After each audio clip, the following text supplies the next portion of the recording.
Broadcast is now starting. All attendees are in listen-only mode.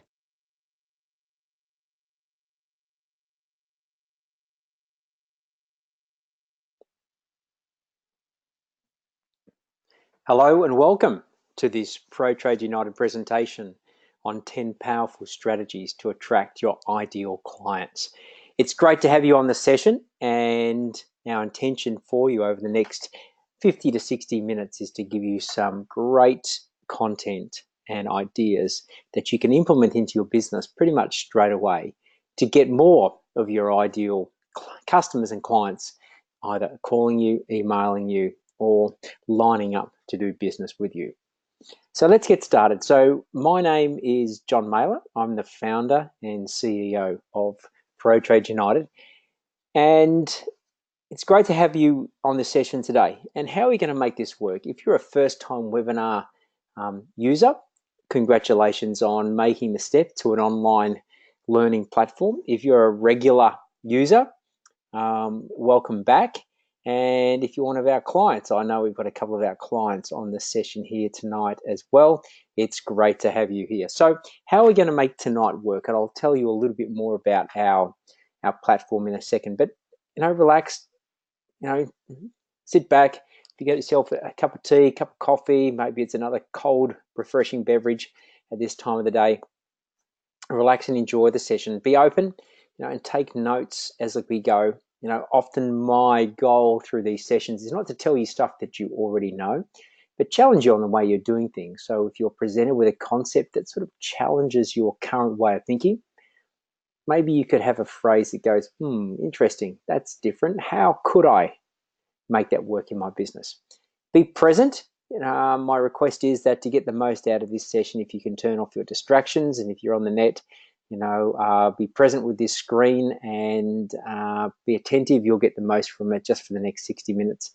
You'll receive a recording, which is terrific. So if there's any of the slides that we cover tonight that you'd like to run through with your business partner, or particularly maybe some of your team players at one of your meetings that you've got coming up, feel free to do so.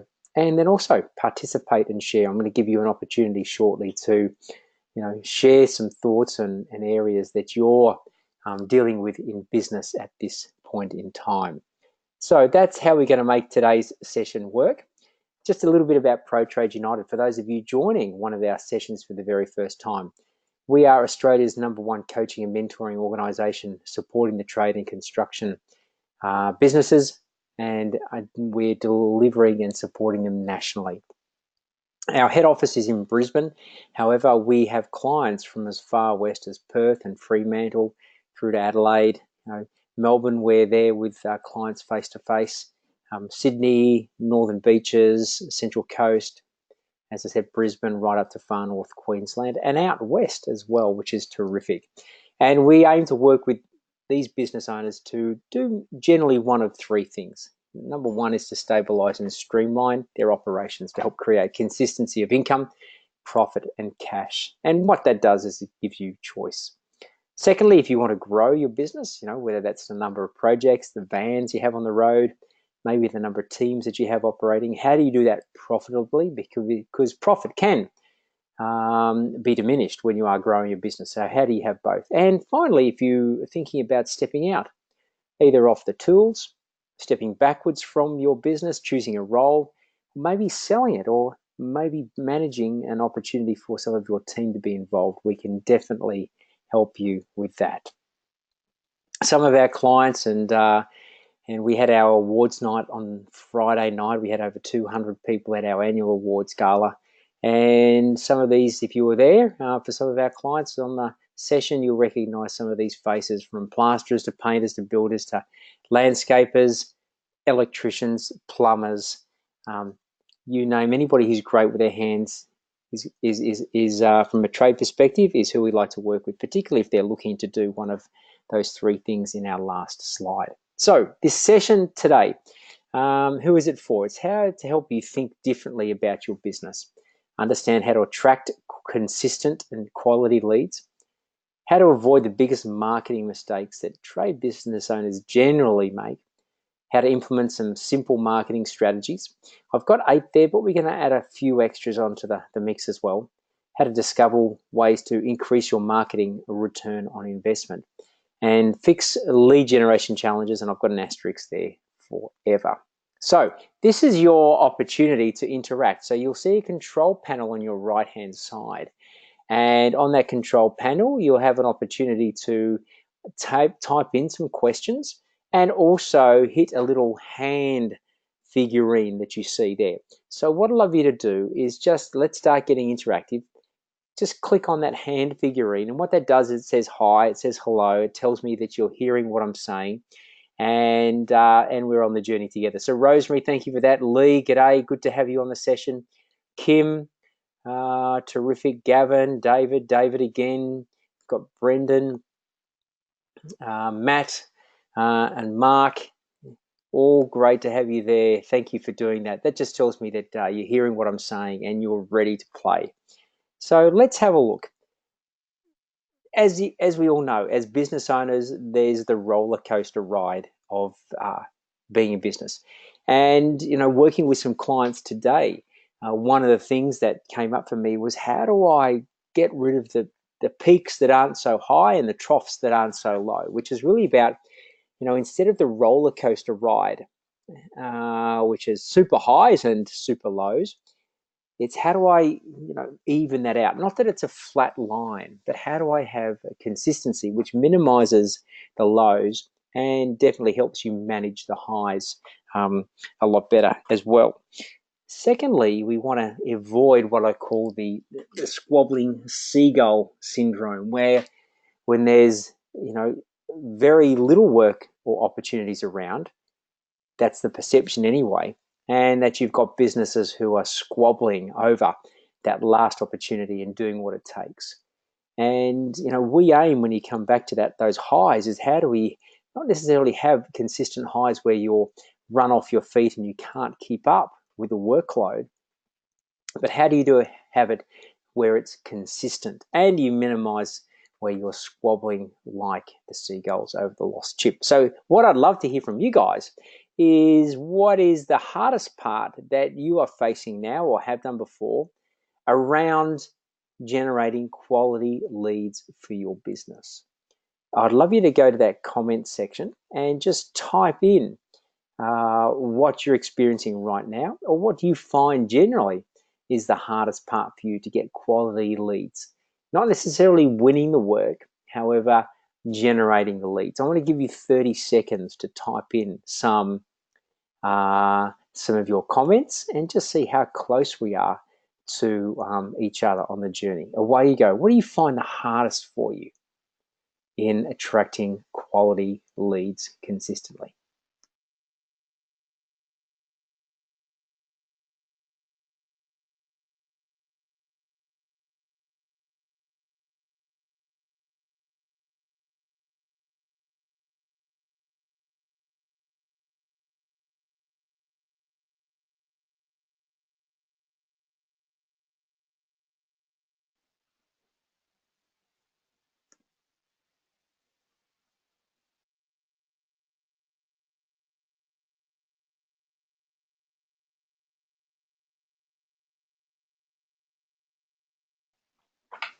All right, let's go. Thank you for sending through your comments. So, you know, Kim's got here, asking the right questions initially to know if they're a good lead or not a good lead. Yeah, great comment. Brendan, you know, understanding who the right clients are. You know, Lee's got there, filtering out the small, non-profitable projects. And how do you do that politely? Gavin says getting rid of the time wasters, how to nut them out and deal with them. Yeah, definitely. You know, there are people out there who are very price conscious, and there's nothing wrong with being price conscious, but, you know, ideally they're not the right clients for you. The ones who are going to squabble you down on price, they're not the ones that you want to attract. So how do we disqualify them early on around the way? So Peter's got down there identifying the target market. How to have consistency is what Simon's got. And Mark's also got there as a comment, you know, how do we have and generate more referrals in business as well? So listen, and the list and the comments are coming through as we go. So thank you for that. So there's just a small snapshot. And What I really get when you share your comments like that is that many business owners are all in the same boat. They have very similar challenges, and sometimes business can be a lonely journey. And one of the things that really feel beneficial, part of what we do at Pro Trade United, is get our business owners together regularly to share and the experiences, and not to dwell on the challenges, but to how to help find solutions, and understand that I'm not the only one going through these challenges as well, and how to raise your standards and raise the quality of the business that you have to be one of the top of 5% in your industry. So where we're going and understanding the data, what I'd like you to do is understand that really the reason why it is more challenging than ever is that it's 3.5 times more challenging this time in 2016 and 18 than it did 20 years ago to reach prospective buyers. It takes 8 attempts to reach prospective buyers compared to 4. It's twice as many. And therefore what we're getting is half the results from previous same efforts. So if you've been in business a while, just raise your hand if you also really feel that you are finding that you're doing the same things but not necessarily getting the same results as you were a few years ago. It's becoming more challenging to get through to that target audience. Just pop your hand up there. That would be great to hear as we go. All right. Thank you. Thanks for sharing on that. So Jim Rohn, and this is my favorite quote, and those of you who have heard me before will understand that, don't wish life was easier. You signed up to be a business owner. You didn't sign up for an easy sitting on the couch journey. You signed up for a challenge. There are some great rewards with being a business owner, but don't wish that it was easier. Just wish you had better skills. And that's really what tonight's all about. And I also want you to understand that, the economy is not going to change for you. You're not going to say, hey, I wish it was easier. I wish the phone would ring more often and the email inquiries would come through. Or things are lean at the moment. People don't seem to be spending as much. That's not going to change. But the only thing you can do is get better at what you do, which is working on your circle of influence versus the circle of concern. The concern is out there. It's who's in control from a leadership perspective of this country so far. What's going on with our competitors? What are they charging? What are they doing? You can be concerned, but you can't influence it. What you can influence is your own learning journey. So today, what I'd love you to do is adapt these ideas and suit your business to your target customer. Depending on whether you have business to business customers or business to consumer customers, you may want to improvise and adapt, whether you're in the service and maintenance industry or whether you're larger project-based, adapt them as we go through. So my assumptions before we get into the content is that you're a master of your craft and a professional of your trade, which means you deliver great quality work and you're always looking to be better at what you do. You hold yourself as a professional and you present yourself professionally. You're always looking to add value. And what I mean by that, you go to deliver not necessarily a lot more, but more than what people expect. You value yourself and your work, which means you charge accordingly. Okay, that we're not here to talk about your pricing model tonight, but most trade business owners undervalue themselves and they undervalue their expertise. And how do you actually position yourself in that space? Under promise and over deliver, and you're open to change. I'm presuming that you're on this call because you'll like to look at a different way to do things and you're always open to learning new things. So let's get to work. We need a recipe, and a recipe provides us with a consistent, predictable, and ideally sustainable outcome. Something that you can do over and over again that gives you the outcome that you're looking for. And really there's two components of a recipe. There's the ingredients and then there's the method. The first part I want you to think about before we get into the ingredients is this great quote. Marketing isn't everything. However, everything is marketing. So I want you to think about what I mean. Marketing isn't everything. However, everything you do in your business is marketing.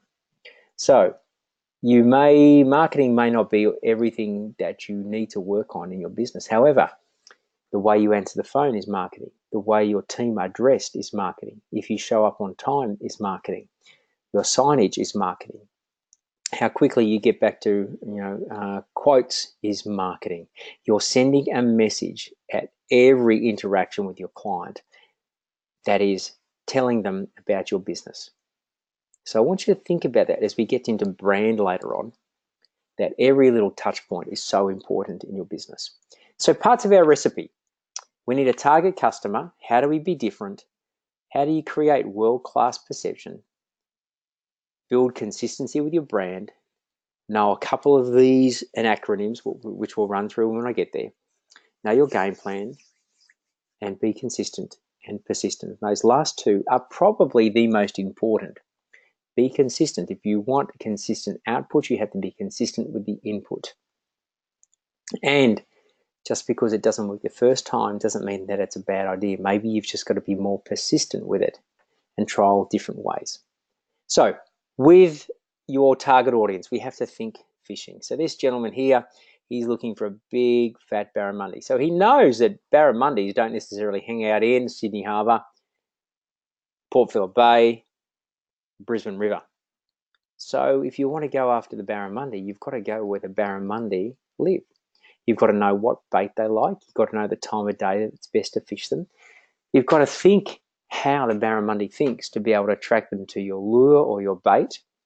There's so many things that come into play, and it's a bit like that for marketing. So your target audience is super, super important. A lot of people will ask me, John, do you think I should be doing Facebook advertising? Should I be on Instagram? What about LinkedIn? What about local area marketing? I said, well, that really depends, and it all depends on who your target customer is.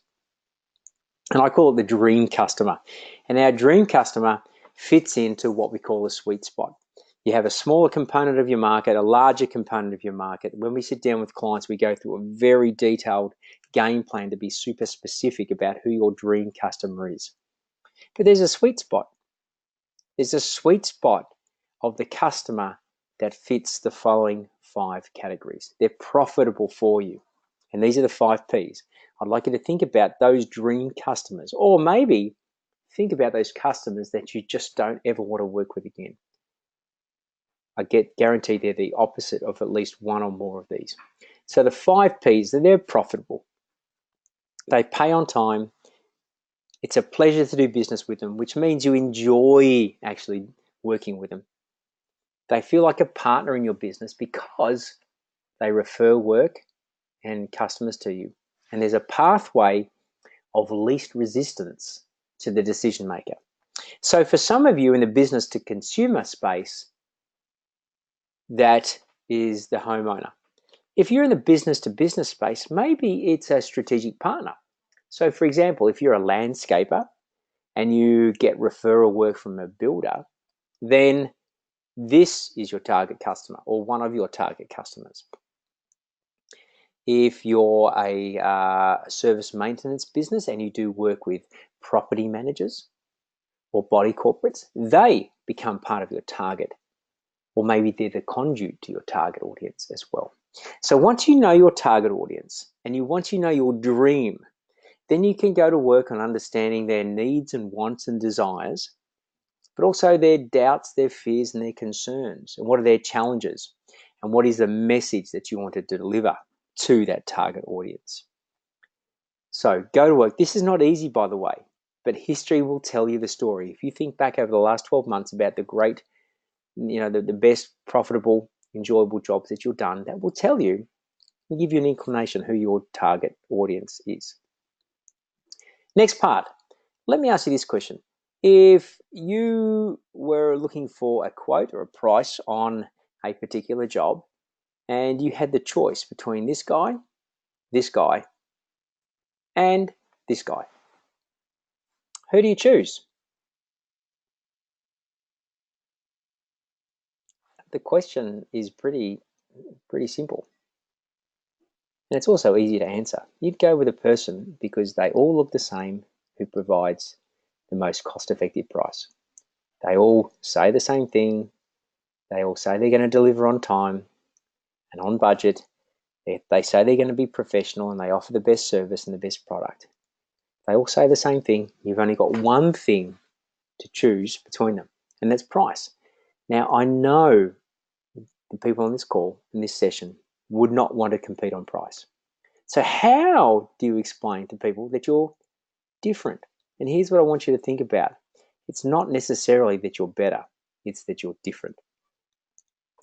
And if a customer asks you, well, listen, I've got 3 comparable, opportunities, why should I choose you?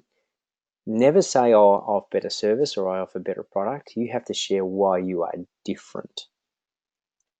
Now, different, and by the way, it's not necessarily that easy to come up with what is different. In fact, it's damn hard work.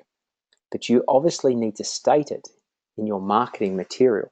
And maybe you have a guarantee around your product or your workmanship that goes for several years. Maybe you have a replacement guarantee. Maybe you have an on-time guarantee that says if you don't show up when you say you're going to show up, that you pay the customer or you take $50 off the service call.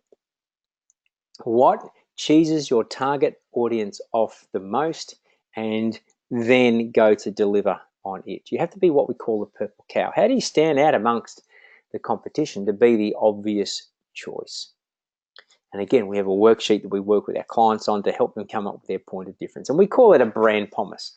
And I'm going to give you a little insight tonight that it needs to be emotional, there needs to be a functional, and there needs to be a financial benefit to your customer.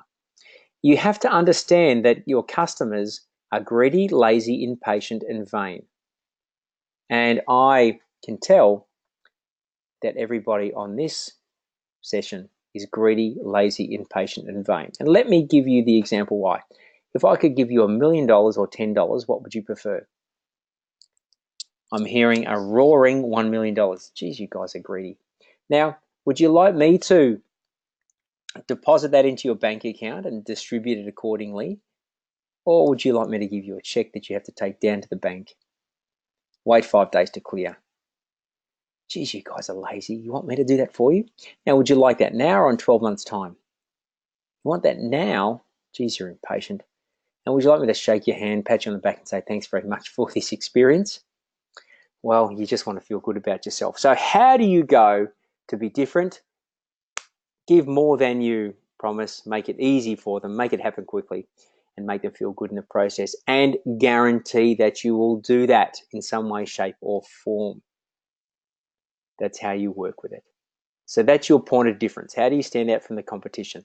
And some of you have seen me with this example before, but Benjamin Franklin Plumbing, they're a franchise in the US, and many Australian plumbers that we are working with now are taking on an on-time guarantee. And basically it's saying this: if there's any delay, it's you we pay.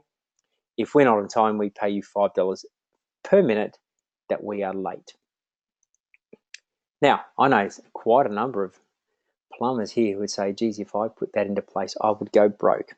But maybe that's just the reason you need to put it in place to win the work. Yeah, there's your point of difference. Number 3 on the ingredients is give great perception, which means that be consistent with that perception. So when you see Ferrari, you think red, you think fast, you think, high end, expensive for some people, cheap for others, by the way.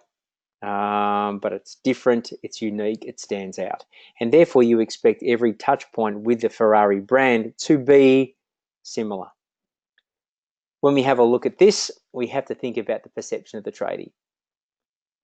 Now, this guy could be a master of his craft. He could be the most skilled chippy that you've ever come across. Yet, if he rocked up on your doorstep to do a quote, and you're a professional couple who's ready to spend $500,000 on a renovation of their home, you're probably thinking twice. So perception equals people's reality. And what are you doing to give people great perception that you are a professional of your trade? So these are some brand touch points. From your website to your advertising collateral that happens pre-purchase. When you give people and meet people for the very first time, what is the perception that they get? Then when you go through the purchase experience, what is your product knowledge? What are your point of touch points around your product, your performance, and then your delivery, and then post experience. Do people get great quality? Do you have the opportunity for people to rebuy from you? You know, how do you bill them and invoice them? And what's your follow-up customer service like? That's just a snapshot. So here's an example. Your brand touch points, okay? Make sure you have a quality email address, an @Gmail address or an @Yahoo or @BigPond tells me that you're not necessarily a professional business. In fact, you could be a backyard business. Yet if you have a domain name for a website, make sure you get your name at your website, inquiries at, billing at, questions at your domain name. Have a 1300 number.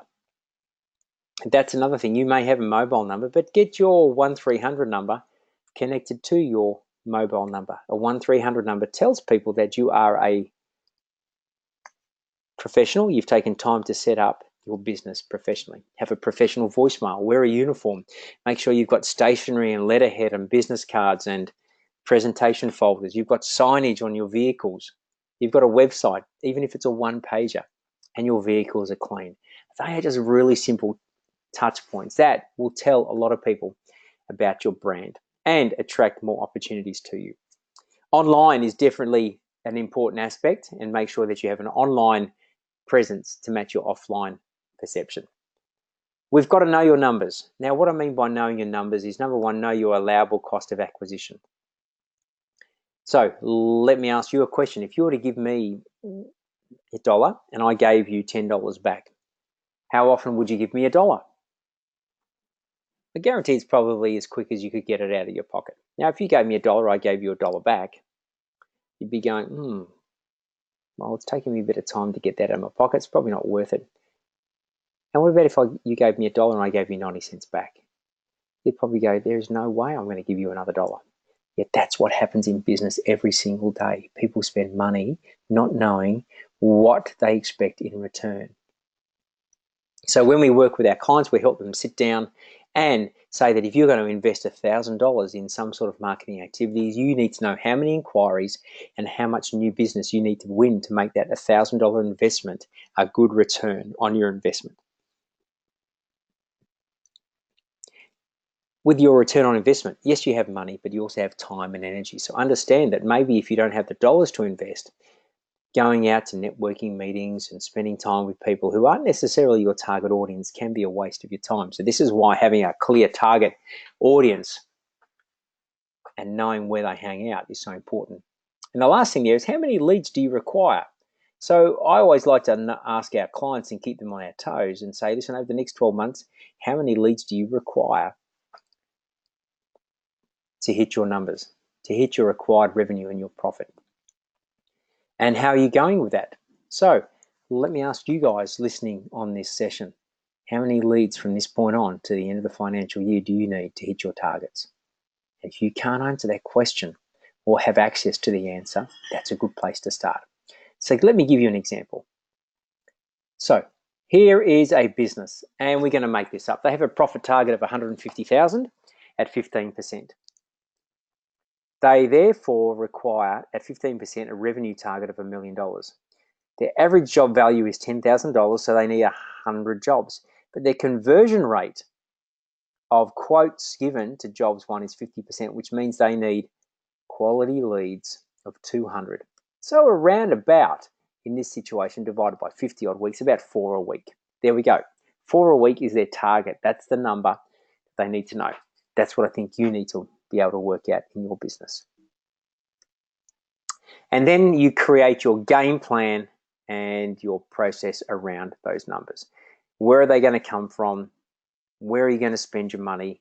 And what sort of investment do I expect to be able to put in for the return that I want? And the last two there is be consistent and be persistent. You know, the work you have or don't have today is a result of the actions you took or didn't take 3 to 6 months ago. There's always a lag factor, so that if you are in a service and maintenance business, your lag factor between when you apply some effort into generating leads is often a bit shorter. And it could be anywhere from a week to 3 weeks to 3 months.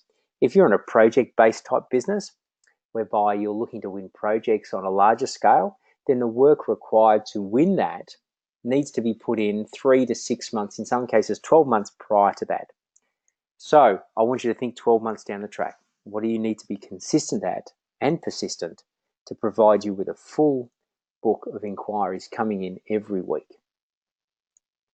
So, very quick check-in. Love to hear what you're experiencing on the other end.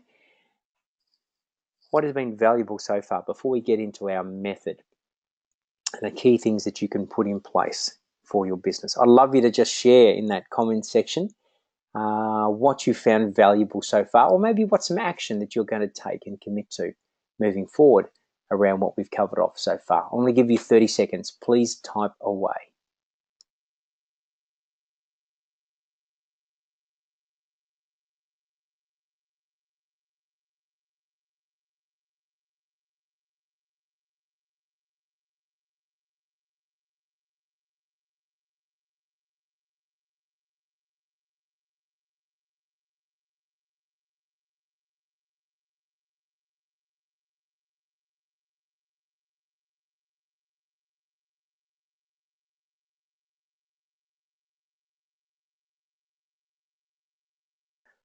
Keep typing away. Terrific. Thanks very much for sharing. So what I'm hearing is Brendan's got there how to calculate how many leads I should aim for. Beautiful.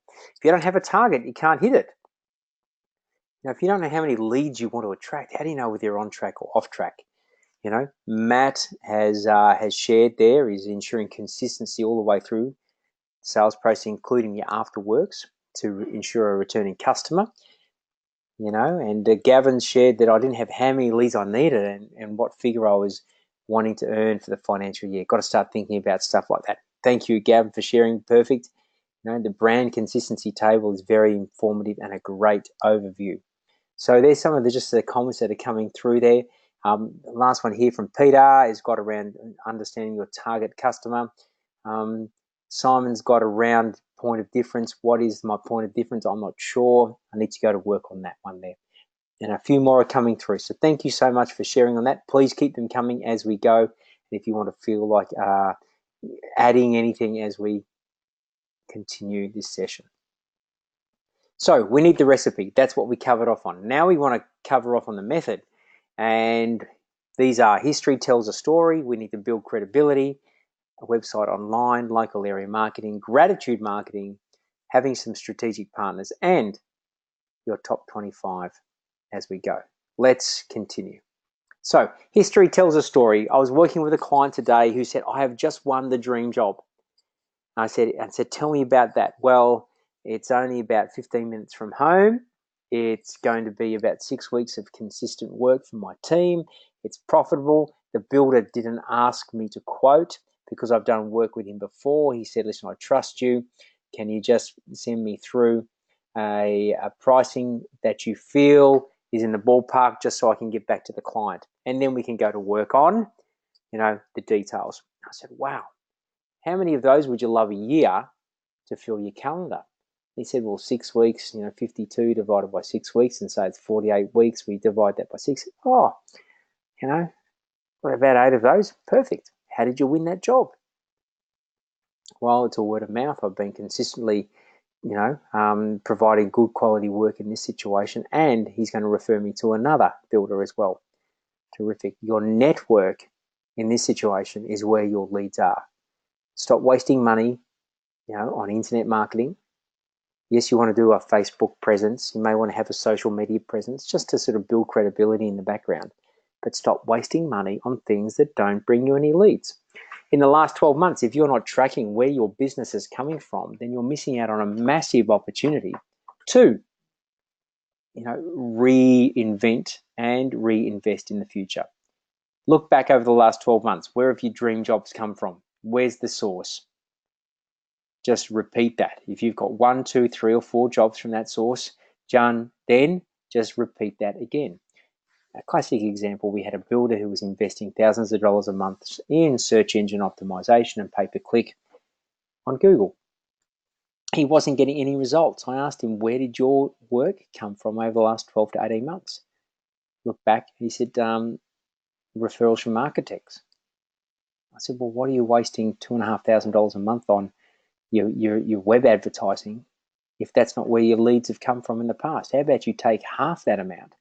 Go and take some of these architects that have been referring you work out to the cricket, out for lunch, build your relationships, build your networks, and do it in a much more enjoyable way. He took that on, cancelled his $2,500 a month immediately, which saved him.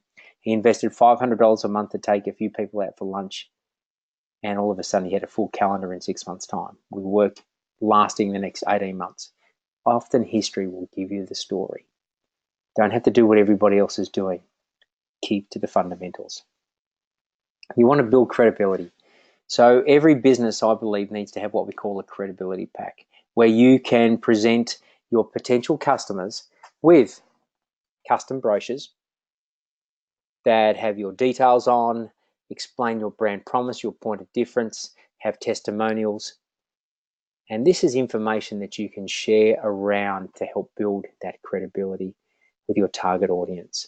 So credibility packs, as we talk about, it has marketing material, it has articles, it positions you as the expert, and gives people a reason to want to share your material as well.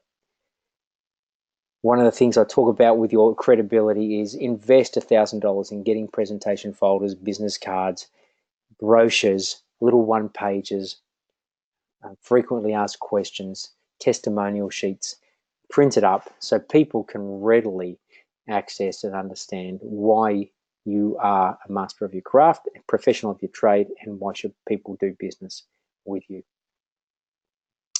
Have an online presence. It doesn't have to be a multi-page website, but at least when people go to your website, they can see something that is quality. We believe that most people should invest at least $2,000 to $3,000 in getting a good online presence. Can you get a cheaper website? Absolutely. But one of the things I'm sure is that a cheap website can cost you business. People these days can jump onto a website and see whether it's quality. Now, there's nothing wrong with going out and doing it on your own or paying a mate or a friend or a family member to go and build something for a couple of $100 at the weekend. But again, what's going to position you and attract opportunities is something that looks good, feels good. And if you're got people who are consistently shopping around and having a look at what the online presence is of organizations, having a quality website is definitely something that is worth investing in. We have a number of our clients who've taken the step from building a website and doing it for $100 over the weekend to investing $2,000-$3,000 and just for a quality one-pager. And the difference has been extraordinary. Okay, you can pay too much, definitely.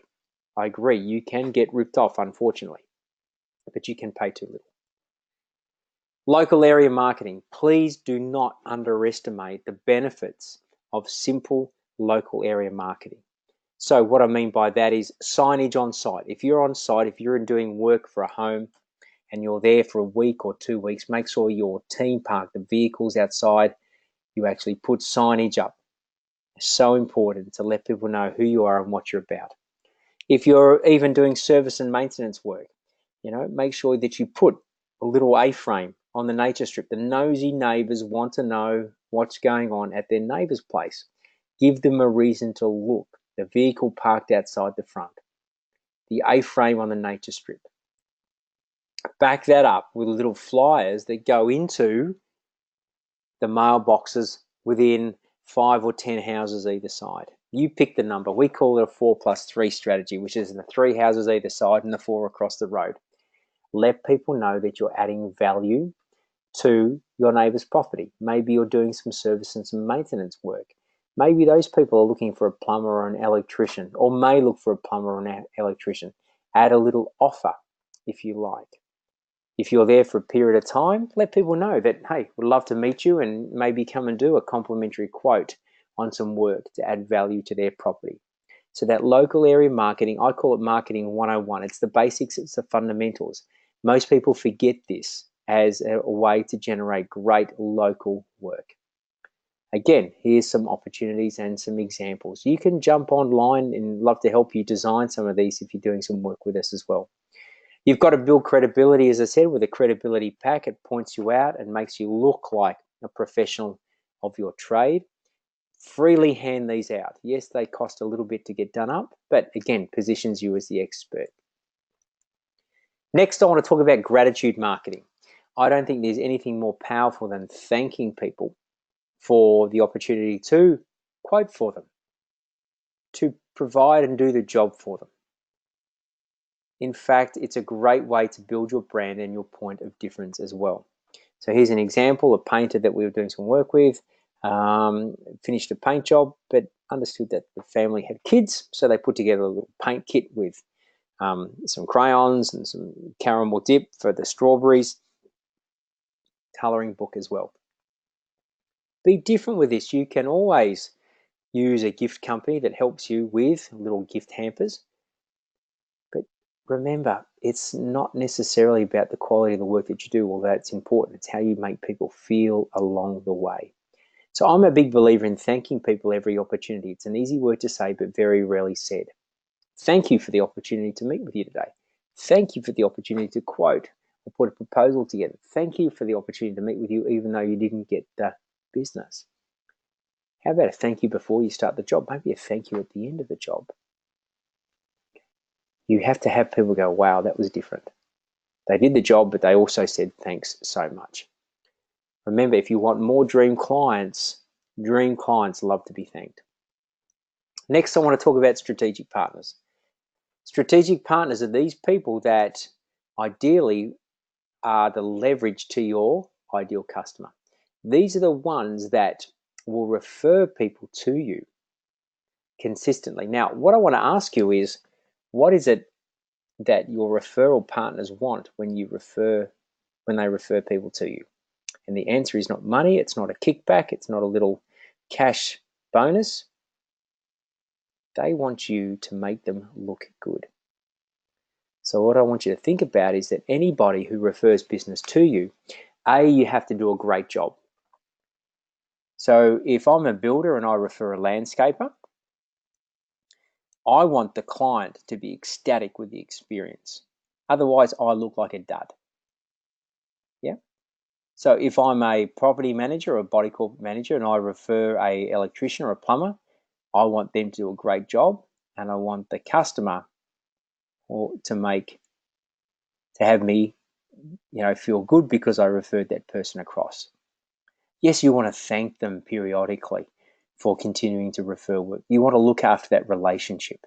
However, you also have to understand that the key is not the kickback, it's not the financial reward, it's making them look good. Now, we flow that into what we call the top 25 strategy. And understanding your top 25 is understanding what their currency is. Now, everybody's currency is different. What I mean by that is, currency is what is their reward. So a strategic partner, most of the time, doesn't want a financial kickback. Their currency is appreciation. Maybe it's return work. Maybe it's making them look good, as I've talked about before. But you don't understand what their currency is until you ask them. And it's not a matter of going, hey, what's your currency? It's about understanding what are their biggest challenges.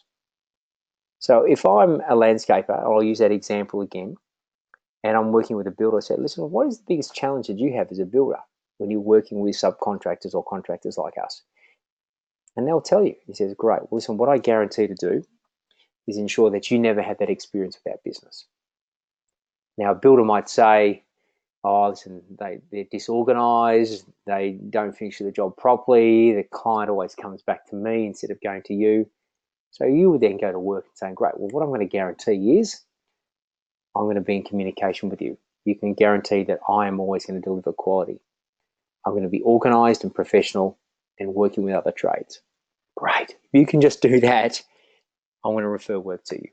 So you have to understand what it is that has other people feel good about referring to you.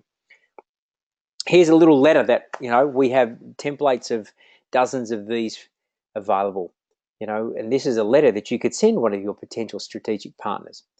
Some people think finding a great painter/plumber, electrician, landscaper is like winning lotto, and we like to think otherwise. Now, with this letter, what you also include is a little $2 scratchy pinned to the top of the letter, and you include a dollar coin or 50-cent coin inside for them to scratch it. It sort of links the quirkiness of it. Hi, hope you're having a great day. I'd like to introduce our company to you. You see, over the last how many of years, our company's been proven to be one of the most reliable painting, electrical, plumbing contractors on the Sunshine Coast, in Brisbane, Sydney, Adelaide, Perth, you name it, and known for its excellence in this. We offer the following services, and an example of what we do, and here's the company we worked with, and this is what they had to say.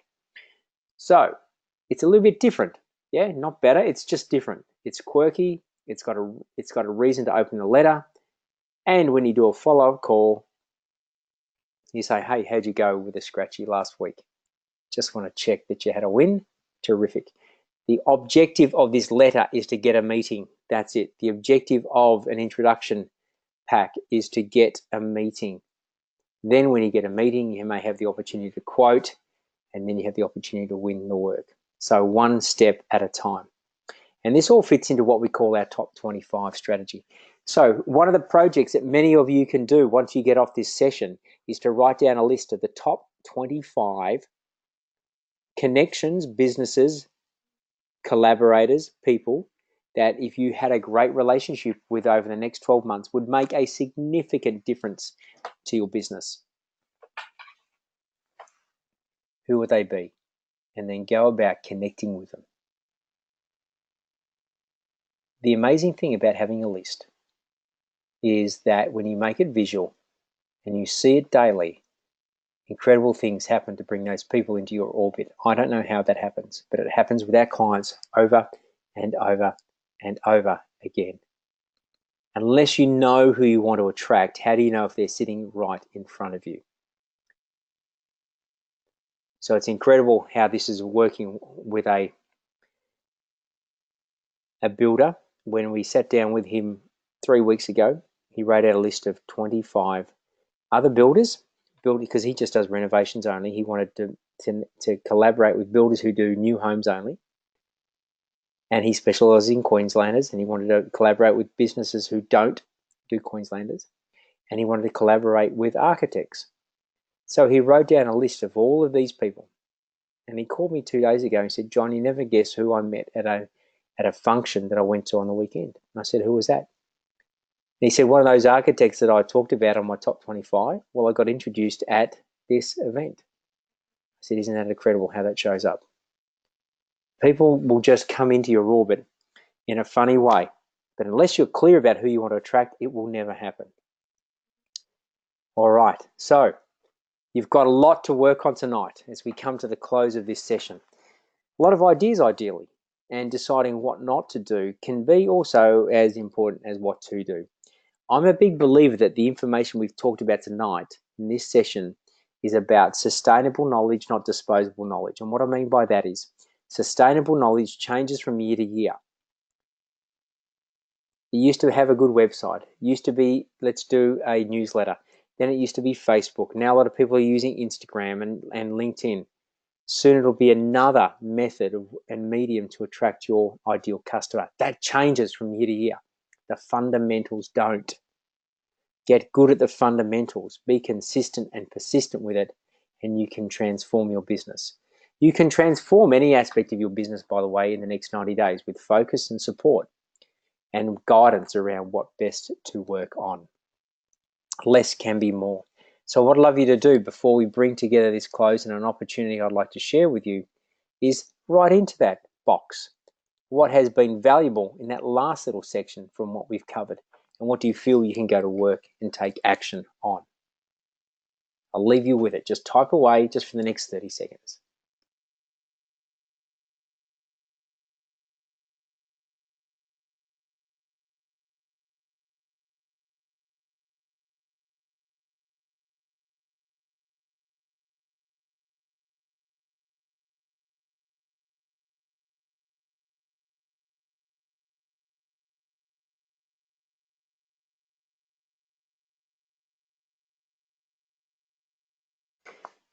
All right, how are we going? Thank you for sharing. For those of you who are being interactive, Matt's shared here, looking back through past customers, finding out what's been their issues with trades and fixing them, making it easy for them. That's what it is. That's just got to make life easy for people. Make it easy for people to do business with you.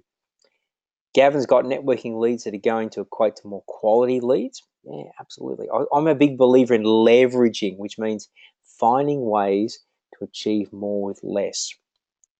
Dave's got determining who my top 25 and concentrating on that. David, perfect work there.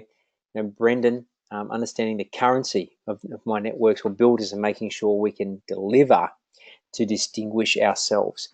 These days there's a lot of people who are just aiming to be same old, same old. They live in a sea of sameness. How do you be better? How do you be different, not better, is going to be the key. So as we come to the close, a lot of people will hear what we say, get excited, know it's the thing they should do, and then do nothing. Because what gets in the way is this thing called life. I know once you get off this session, there's going to be demands. Maybe you're at home with a family, the kids are there. The phone might be ringing, you've got emails to do, a bit of paperwork to get to, and the list never stops. So what we'd love to do tonight, as part of being on this session, is help you get clarity. And we offer everybody who's been on this session, I know some of you have had one of these with us before, which is great, which helps us sit down with you and map out the opportunity to know where you want to be, look at where you are now, and create a roadmap to help you get there. So if this is something that you'd love to have an opportunity with, one of the team will be in touch with you over the next 24 to 48 hours to book in for that session. As I said, we do these all around the country. And the worst case scenario is that after 90 minutes of having a conversation, you have clarity, you know where you want to get to. And one of the diagnostic tools we do is help you understand what's getting in your way and where to go to work on first within your business. We'd love to give you the opportunity to do so. So all you need to do is just type yes into the area, and in the poll section, you'll see down below, would you like a complimentary strategy session? I'm about to launch that poll, and you'll see that on the screen. If you'd like to tick yes, no, or unsure, that's all you really need to do in this situation. So again, it's a yes, it's a no, or it's unsure. I'll just keep that poll up there for another sort of 20 seconds or so. That would be great, just to be sure we give everybody an opportunity to participate. All right, another 10 seconds. And 5, 4, 3, and 2, and 1. Thank you for that. And I'm just going to bring us back up to our slides. Thanks for that, guys. And if you didn't manage to get on that, one of the team will just to be in touch with you anyway. So as we come towards the end of the session, here's what I'd like you to take on. There's lots to do in business. I'd like you to think that the results you produce in your business in 6 months' time is a function of the action that you take today. We can either be a spectator, and we can either be a participant. And it's usually about choice and follow through with that as well. Thanks so much for being on the call. I trust you've got some great value. I look forward to meeting some of you in person at some stage in the future. Please look out for our future webinars, our events in Melbourne, Brisbane, and Sydney. And if there's anything you feel we can assist you with at any stage in your business, please be in touch. Thanks, and have a great day.